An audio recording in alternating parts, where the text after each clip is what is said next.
Hello there, welcome to my views and news. Can you hear me, viewers?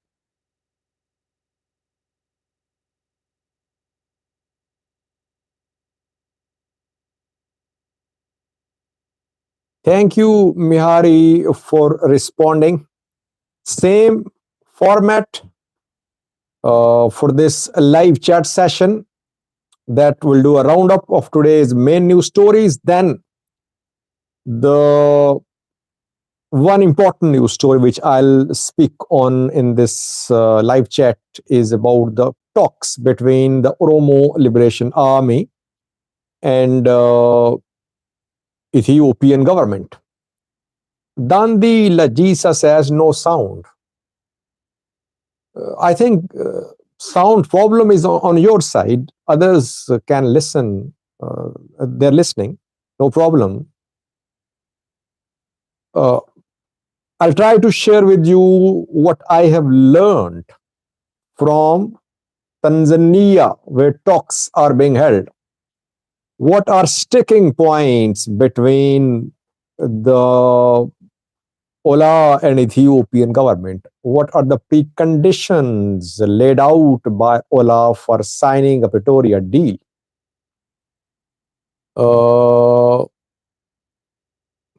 Welcome, Moni.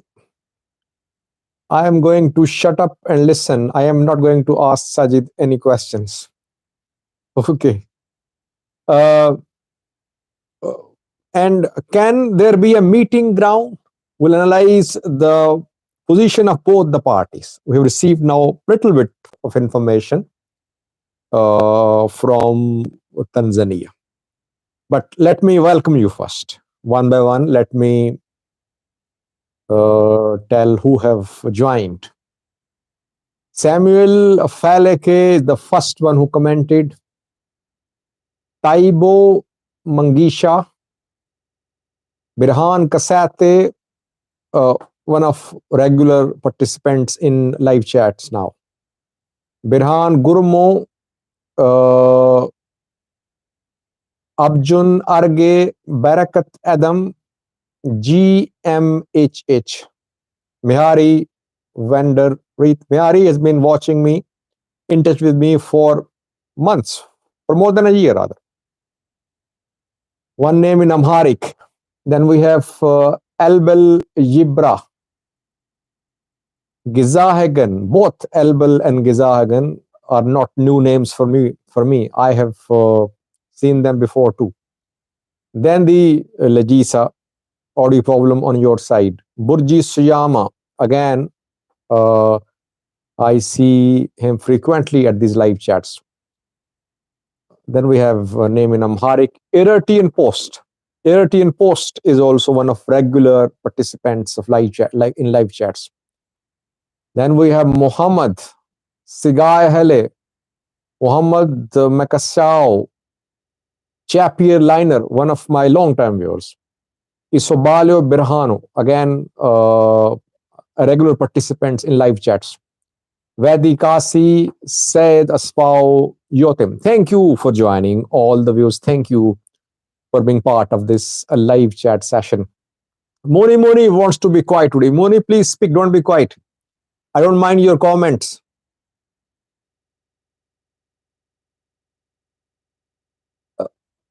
First comment, let me respond a little. Gizahagan says, can Ola administer any single warida? Come on. Ola has destabilized entire Western Oromia. Wellega, there are governments under Ola in Wellega. Ola collecting taxes there. Administrators are working under Ola, believe me. So don't underestimate Ola. Don't underestimate Fano as well. There was no need to talk to Ola, by the way. If Ola was not a force to reckon with, why would the government talk to Ola? It means Ola is a problem for the government. Government is finding it difficult to crush Ola. That is why talks started. If Ola has no capability, then there is no point in talking to them. Ola has capability, definitely.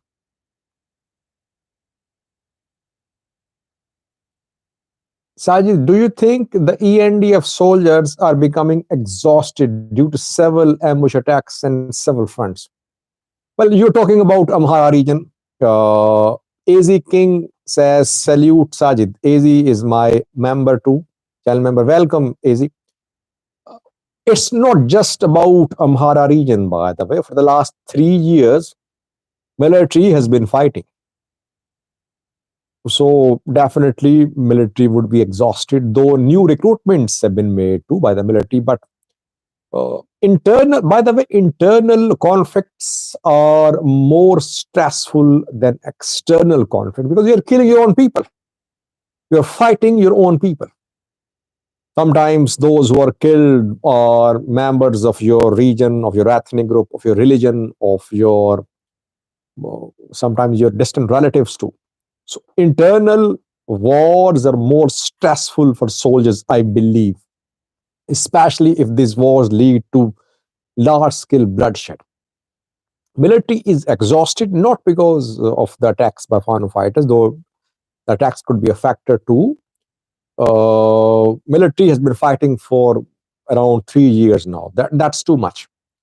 Uh, Somehow conflict should come to an end to give some respite, to give some relief to Ethiopian military, I think.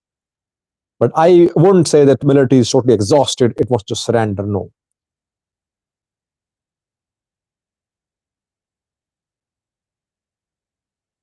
I am from Benishangal, Asosa. Muhammad Mekashau says, welcome, Muhammad Mekashau from Benishangal. Vedi Kasi says, share us the information shortly. Okay, let me respond to people's comments too. People are asking questions. They are here. They want to listen to me. I want to listen to them. Elignata Feleke, thank you for your daily commitment to sharing credible news. Thank you. Mihari is correcting. He started watching in February 2020. Yes, Mihari, I know you are one of the first viewers from Ethiopia, I remember. Even before that, before the start of the conflict in Ethiopia. PP is lost most part of Ethiopian part, like Tigray, Oromo, Amhara. Someone is saying, Tekle Bisha. Elijah John says hello from Europe. Welcome, Elijah. AZ King, Ola and ONDF on the same page. Well, I disagree, by the way.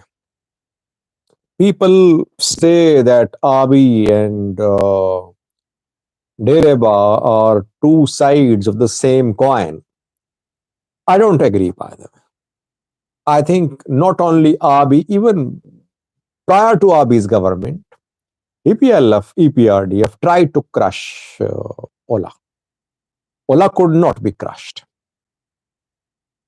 Yes, we can say maybe government wants to have Ola because it could work as a pressure group against Amhara hardliners. But I wouldn't say that government is backing, arming, supporting Ola, that government and Ola are hand in glove. I don't have any logic to conclude that. Ola has managed to survive despite several major offensives. People say that Fano and Amhara regional government are also hand in glove. Amhara regional government is helping Fano. But do Fano supporters believe that? They say no. Same is the case with Ola and federal government relation, I think.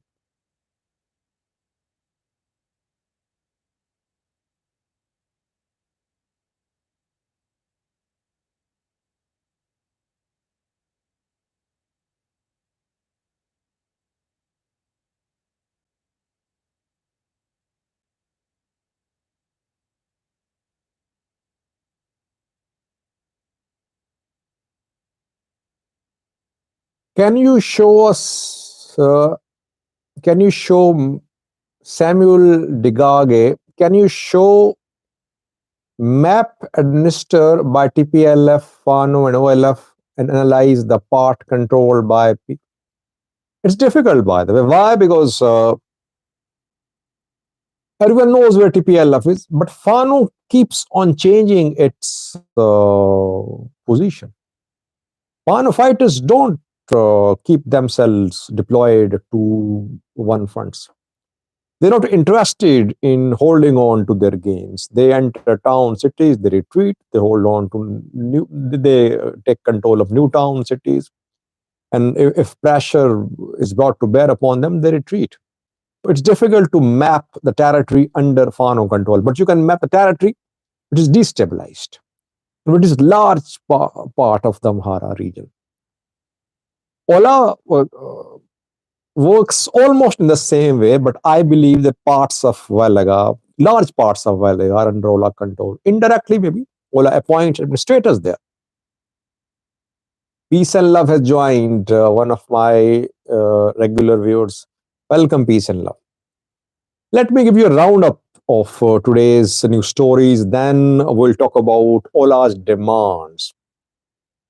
Firstly, Sudan closed Kalabat border crossing today, which we confirmed. Some Sudanese were mistreated on Ethiopian side of Ethiopia-Sudan border. So in a protest, Sudanese authorities closed the border, and the border was closed by Gedaref regional state officials and Sudanese security forces. Sudan Ethiopia relations are not very good these days. And I concluded in the video that if Ethiopia Eritrea tensions rise, we could see activity on Ethiopia Sudan, Ethiopia Somalia border too. Maybe Eritrea would try to activate its allies. Firstly. Secondly, I showed you a picture of an Ethiopian minister today, Aisha, who showed a picture from a sea today, obviously talking about sending a symbolic message that Ethiopia wants access to the sea. Aisha, I think, is from either Afar or from Somali region. Then Birhane Lengiso, another minister of Ethiopian federal government, spoke about affairs, about the sea, about water. Almost on daily basis, Birhane speaks about access to the sea, access to Red Sea, access to ports. So all Ethiopian government officials, top ministers, they are speaking about access to the sea. It means it's a deliberate strategy adopted by the government that this issue should be kept alive. And state media busy all day reporting about the need for access to the sea. Thirdly, we received details of Ethiopian military's movement towards Eritrean border. I did a video on that, towards Shiraro, Rama, Zilambasa, Bore in Afar. Ethiopian military convoys were seen heading. And I concluded again in that video that the deployment is not offensive. It could be defensive. It could be maybe it was done to defend from a preemptive strike from Eritrea, or again a display of flexing of muscles by Ethiopian government. Ethiopian government is flexing its muscles because it wants access to the sea, and maybe it wants Eritrean government. The government should not back any parties in Ethiopia. But movement of ENDF towards border confirmed today through some sources. These are a few main news stories which I covered in the last few hours. She's from Afar. Someone is saying, yes, she's from Afar, and her statement matters a lot because if there is a conflict, armed conflict over Port Assab between Ethiopia and Eritrea, people of Afar would play a key role. And she is from Afar. If Afar regions people want access to the sea, and by the way, Birhane also talked about Afars, that Afars in Eritrea, Djibouti, Ethiopia live, and they should have access to the sea. And there is a saying in Afar that if you don't have access to sea, it means you are living without a liver. Something like that, he said. So he also tried to play a far card, and Aisha spoke to. This Afar card is going to be crucial in case of any confrontation between Ethiopian military and Eritrean military. Alim says saber rattling because EDF will use Fano. Yeah, it's saber rattling so far. I agree. It's just flexing of muscles, saber rattling. I don't think war is imminent. But problem is that when there is so high tension, sometimes mistakes happen, sometimes miscalculations happen, and conflicts just erupt. That should be. I propose, by the way, today that now at least Ethiopian and Eritrean military commanders should establish a line of communication. If there is existing line of communication, well and good. If there is no line of communication, at least commanders should be in touch. That would be good for the two countries to avoid any potential unwanted conflict on border.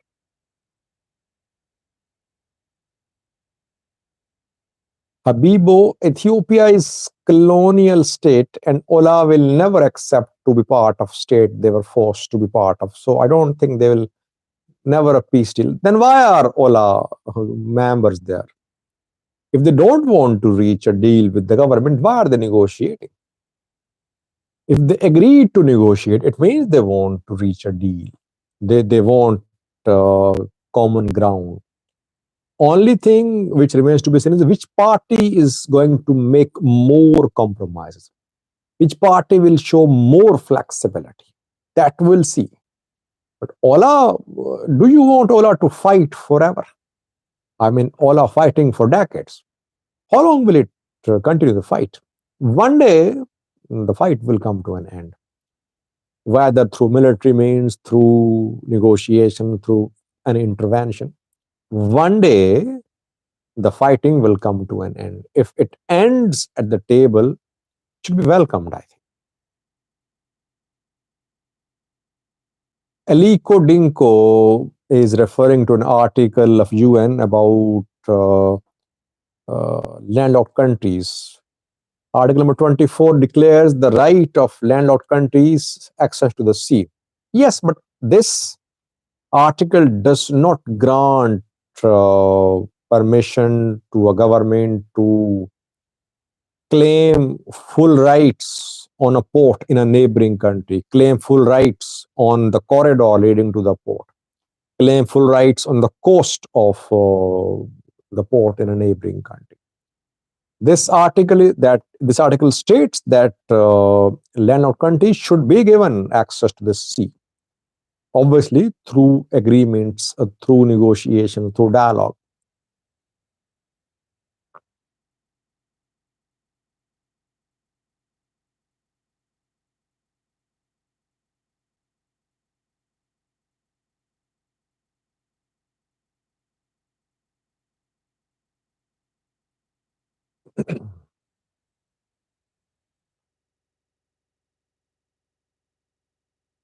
Sajid, do you think war against Eritrea will unite Ethiopia? Is the government counting on it? Well, if government is counting on it, it's mistaken. I don't think that it will unite Ethiopia. Can Abiy trust Fano? Will Fano group support Abiy if Abiy wages war on Eritrea? I don't think so, by the way. Though you never know what's going to happen, but so far, the position of armed groups in Amhara is that they are opposing the war. They are not in favor of any new war. They say if Abiy attacks Eritrea, they wouldn't be part of the war.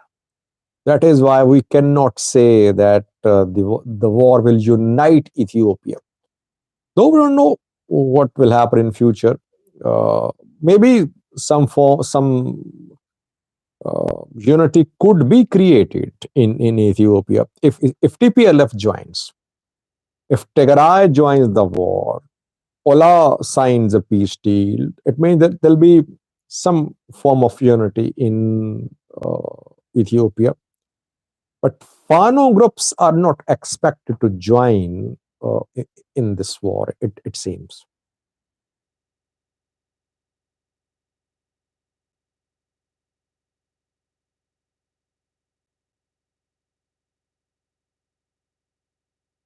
Said says, can you do a live program about a far triangle if you can? Well, for some people, maybe living abroad, this triangle matters a lot, but to dream that afar would be a country, this triangle would be a country one day, I don't think it's achievable now. Afars are like Kurds to some extent, you can say. Kurds are in Turkey, in Syria, in Iraq. They don't have a state, they're fighting.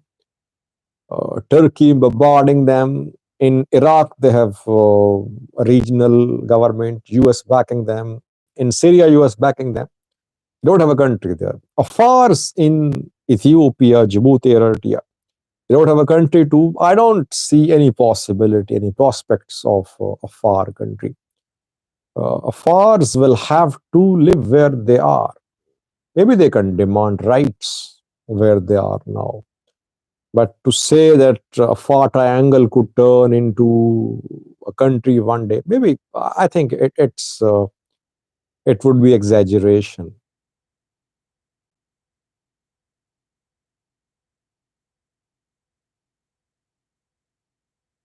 Janal Komsa says every Amhara believe Eritrea is part of Ethiopia.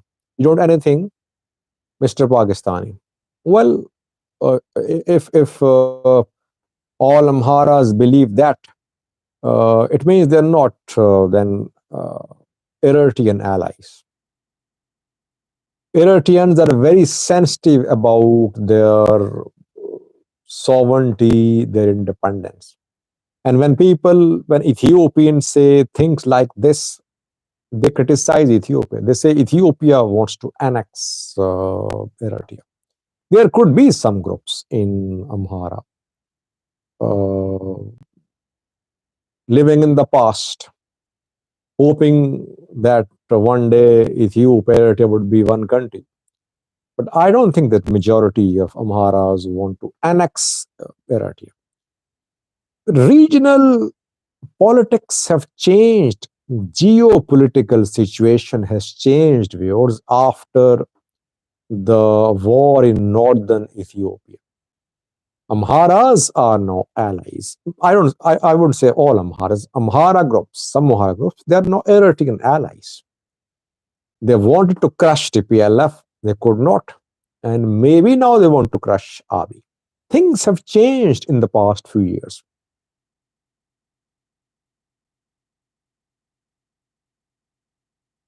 Birhan wants Abiy to attack Assad. Right now, he says, how long will Abiy take to invade Port Assad? We don't know. We're hoping it does not happen, by the way.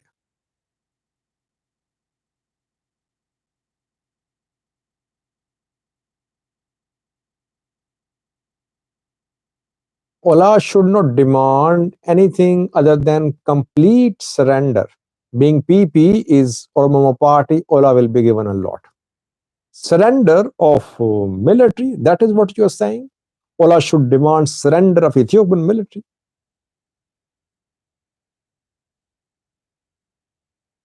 Isobalio, I responded to your question about the exhaustion in Ethiopian military ranks. You did not listen, I think.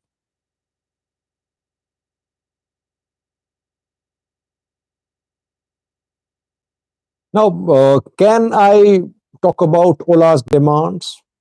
and Ethiopian government's demands too, if you are willing to listen to me.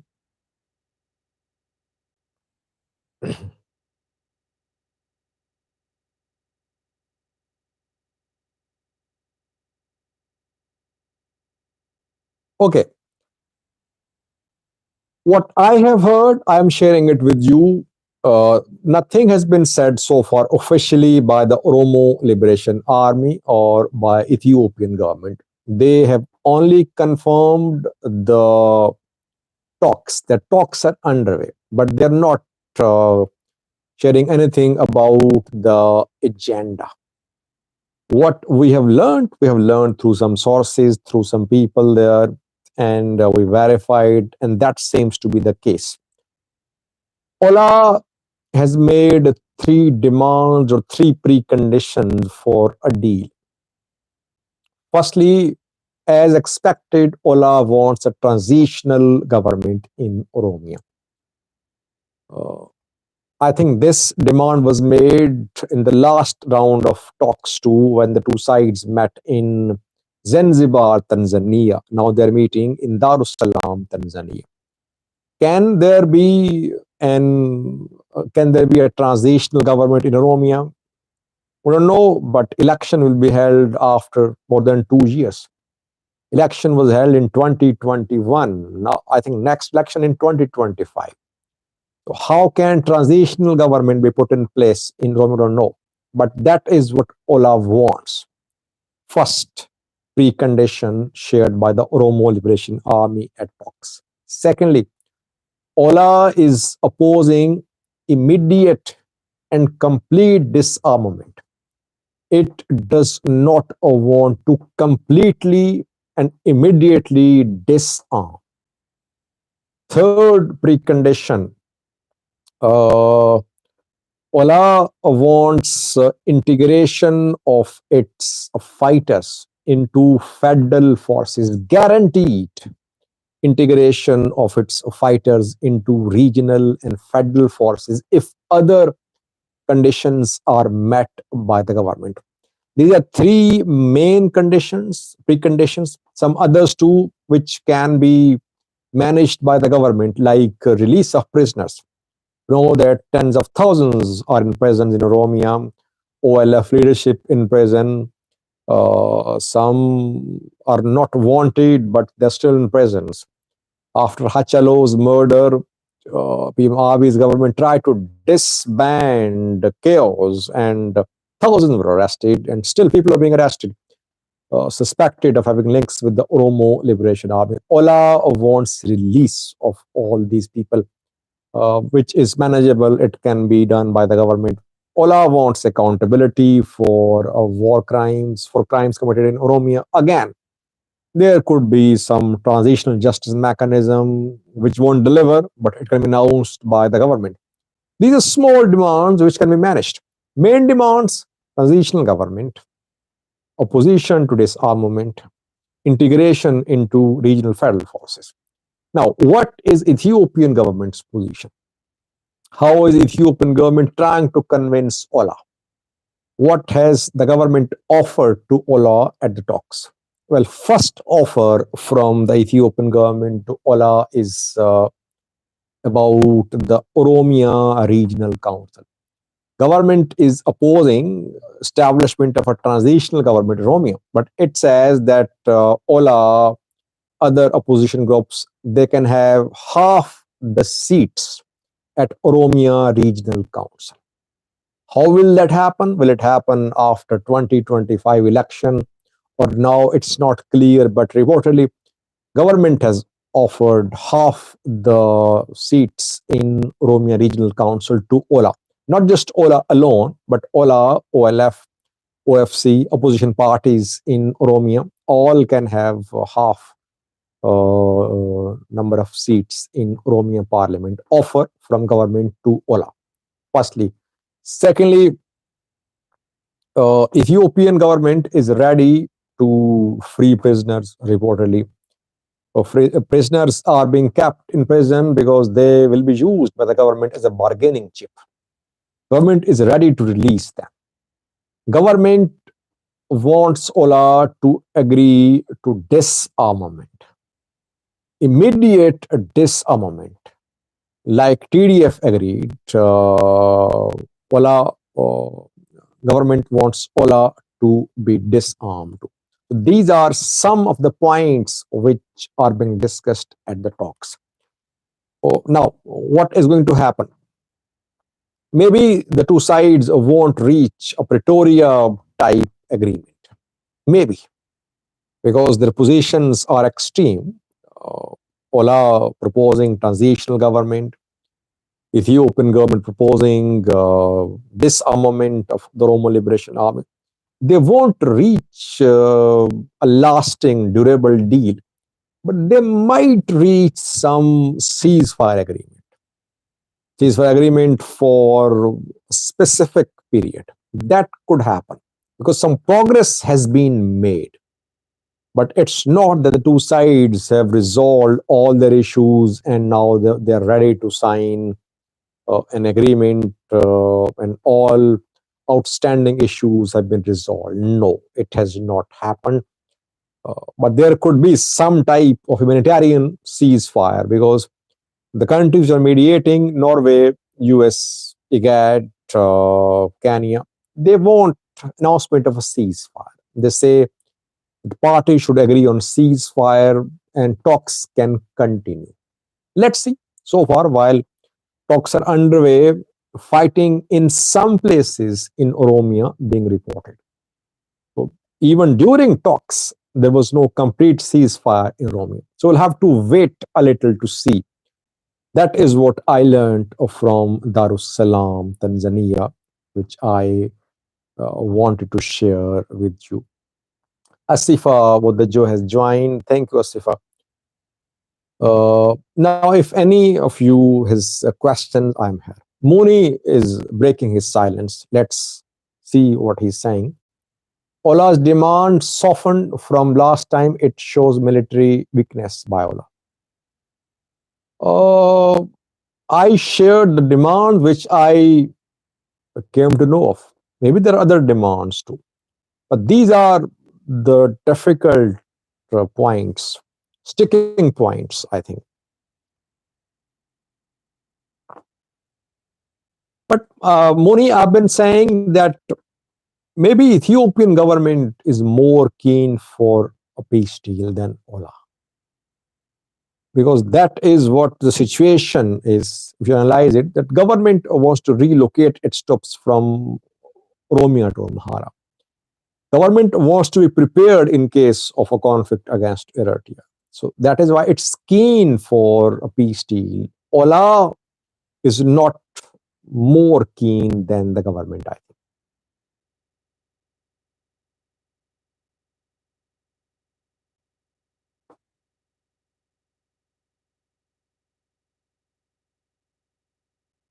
Ola trained by SIAS will be used against Eritrea if they are integrated into the army. Yeah, traditionally, decades ago, they were based in Eritrea. And if you remember, 2018 talks between the OLF and the government, Ethiopian government, were held in Asmara, I think. And IGAD back then mediated. Again, IGAD is involved now. Varkane, Gebejeo, IGAD Secretary General was part of talks in 2018 too, when I think Brano Naga's, Ginbot 7 and OLF leaders held talks with IGAD, Ethiopian government officials in Asmara. And back then, Eritrea was backing Brano Naga, Andregacho Sege, OLF leadership. Peace deal was signed, but it could not be completely implemented. Ola split from OLF. Let's see what happens now if there is a peace deal. Will it be implemented or will there be splits in the Oromo Liberation Army? That we'll see.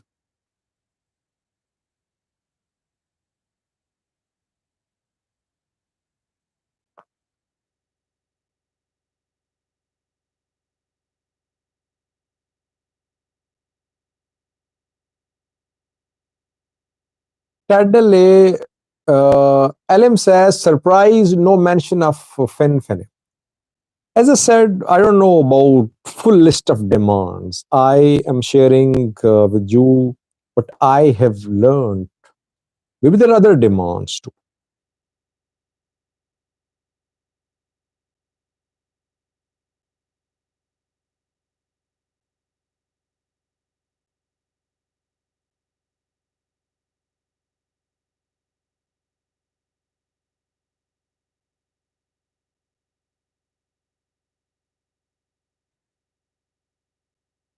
Askahun has made a very important point. He says, no war with Eritrea, it will affect the Red Sea trade route. What do you think US military doing in Djibouti, securing the route? I agree. I agree that the powers in sitting in Djibouti won't want Red Sea a trade route to be a battlefield. Maybe PM Abiy can use this thing to his advantage. He can tell these militaries, government sitting in Djibouti that they should help the government, Ethiopian government, to gain access to the sea. Diplomatic means. But yes, I agree that Arab world, Middle East, uh, Red Sea countries wouldn't want Red Sea to be destabilized.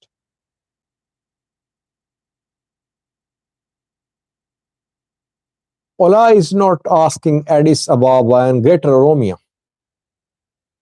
Well, Ola never called for establishment of an Oromian country.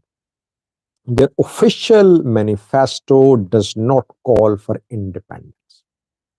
It only calls for right to self-determination. That is what their stated position is.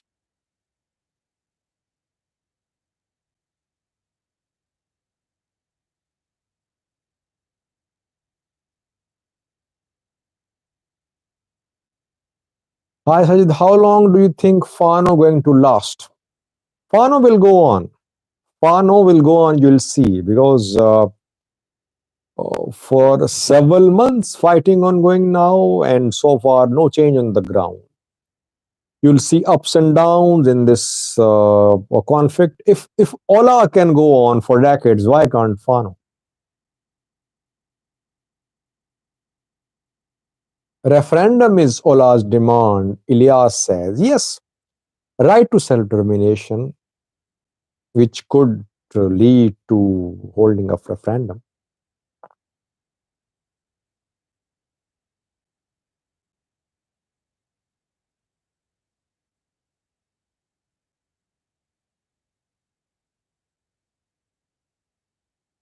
What has Ola learned a lesson from the Pretoria deal? Well, Ola, by the way, is still in touch with Tegarai, top Tegarai people. I don't want to disclose any names, but I got information last week that still the two, by the way, signed a deal. They agreed to work jointly. I think there were 10 parties from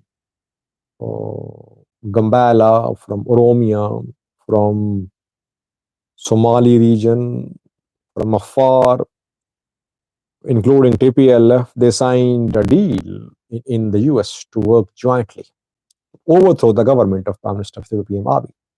Later, the alliance could not work, but reportedly, top Ola leadership and Tigray leadership are still in contact. What Ola has learned from Pretoria, lesson is that Ola should continue operating like a guerrilla force. It should not try to develop into a full-scale army and operate like a full-scale army. TDF tried to do that. It became vulnerable to drone strikes, to big operations, and TDF's dream of turning into an alternative military in Ethiopia was shattered. Ola's survival is in the way it has been operating for decades. Yes, it can enhance its capabilities, it can grow bigger, but essentially it's a guerrilla force. Its survival lies in continuing as a guerrilla guerrilla force, I think.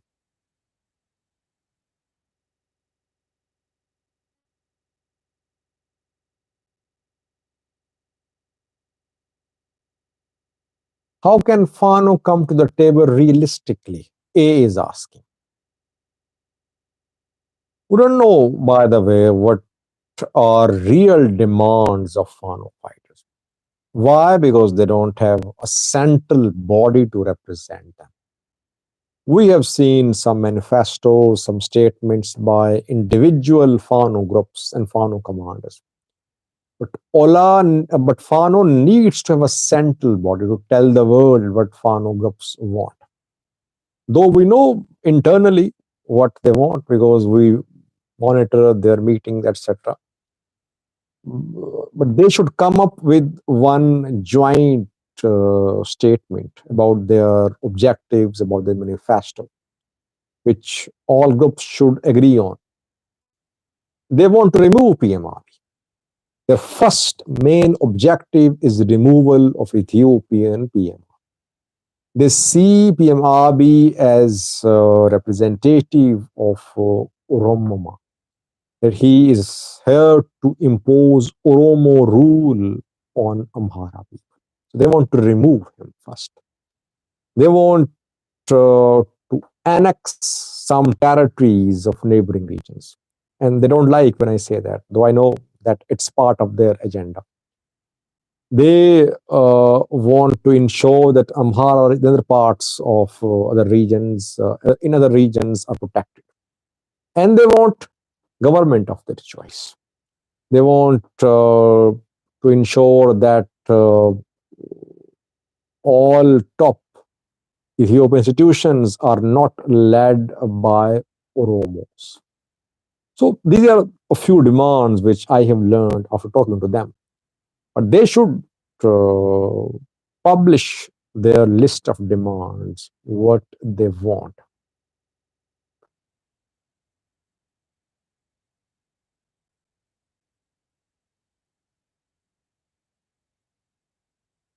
Maskaram Girma, is Jalmaro a central command for Ola? Is he a commander of Ola operating outside of Valaga?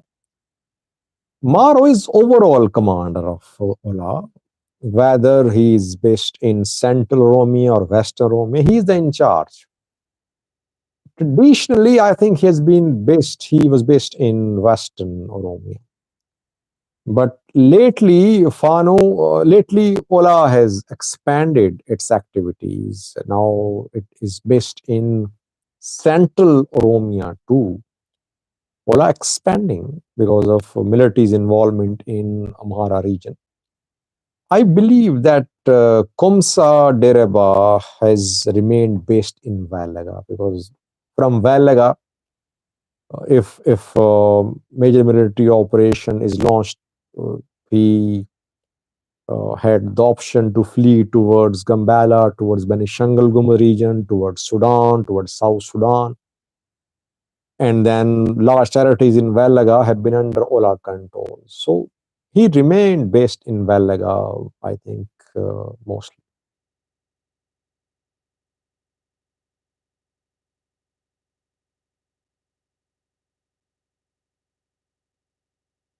Rahil says, Daud Ipsa is living freely in Addis. Do you see Skandar doing that? Well, you cannot compare Skandar and Daud Ipsa now. Daud Ipsa has not chosen the path of open armed confrontation. He's leader of a political party. OLF is a recognized political party in Ethiopia. Yes, we can say OLF and Ola are in contact, but Daud Ipsa is basically head of OLF. But Skandar has said goodbye to politics. He is not part of Baldiras. He is founder, head of Amhara Popular Front APF. So you cannot compare Skandar and Dawood Ibsen now, I think.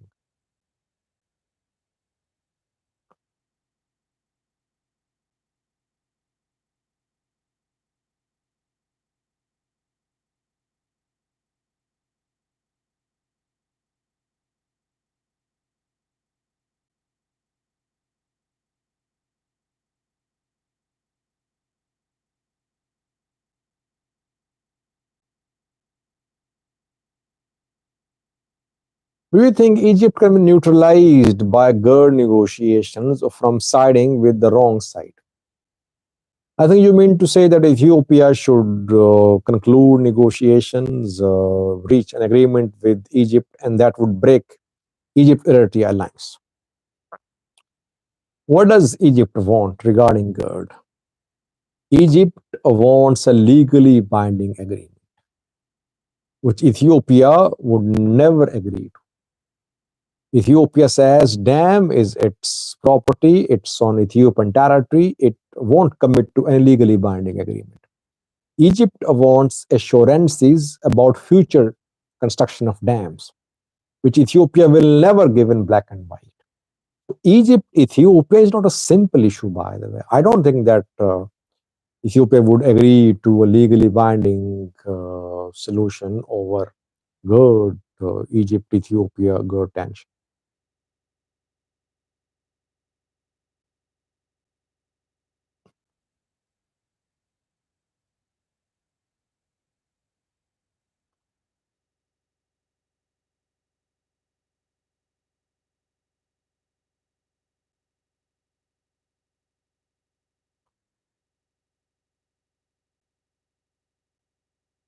Najib, Makoria Bulcha says Najib.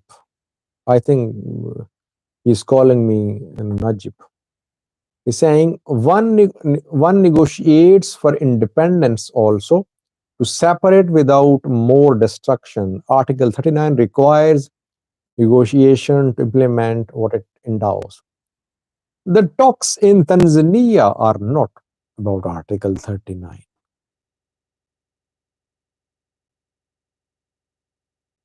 And Article 39 can be exercised by Parliament, if I am not wrong.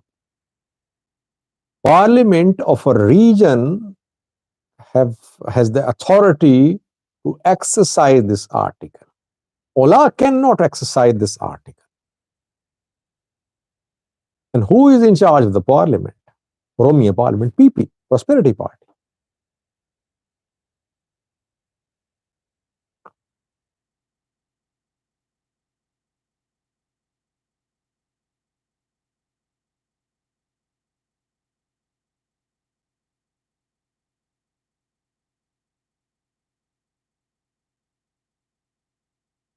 Alim says Skandar needs to stop the campaign to make himself the leader. That's causing attention. Let people pick.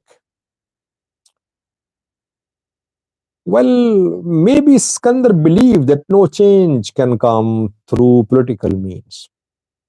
He tried, he formed a political party, he was not allowed to work, he was arrested, he was put in prison, released, again arrested. So maybe he believes that political struggle is not the solution. And he chose to take up arms. Maybe he's convinced that this is the way.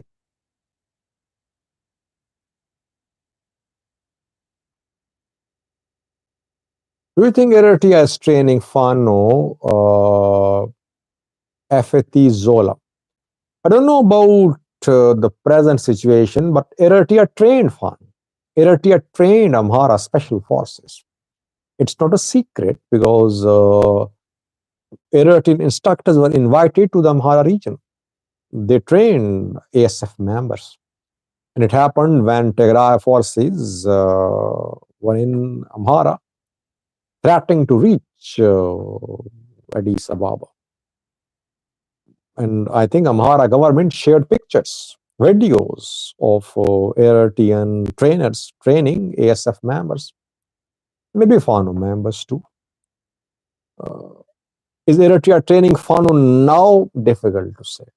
We have no convincing evidence to say that. So it wouldn't be appropriate to just spread rumors. What are the three demands of Ola? Someone is asking. I spoke on that for around 15 minutes. You can watch this live chat again.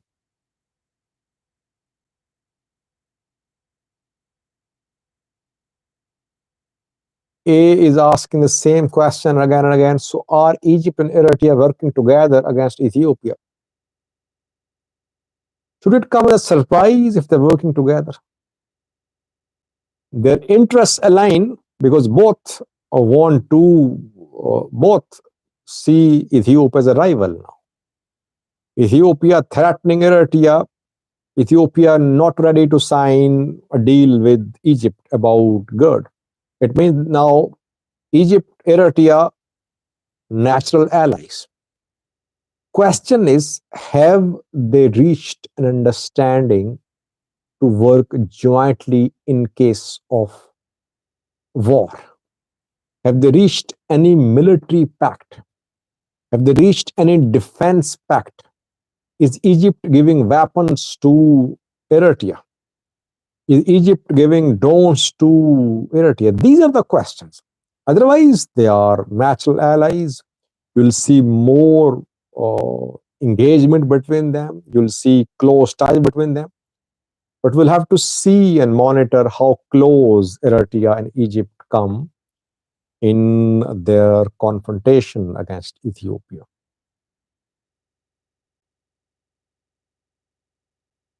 It's 53 minutes have passed. I think now we should end this live chat session. Again, it was good to be with you today. We talked mainly about the Oromo Liberation Army in this live chat. Someone is asking about Akinji. Can Akinji be used in the entire Amhara region against Afano fighters? Akinji can be used. Obviously, Akinji has more range.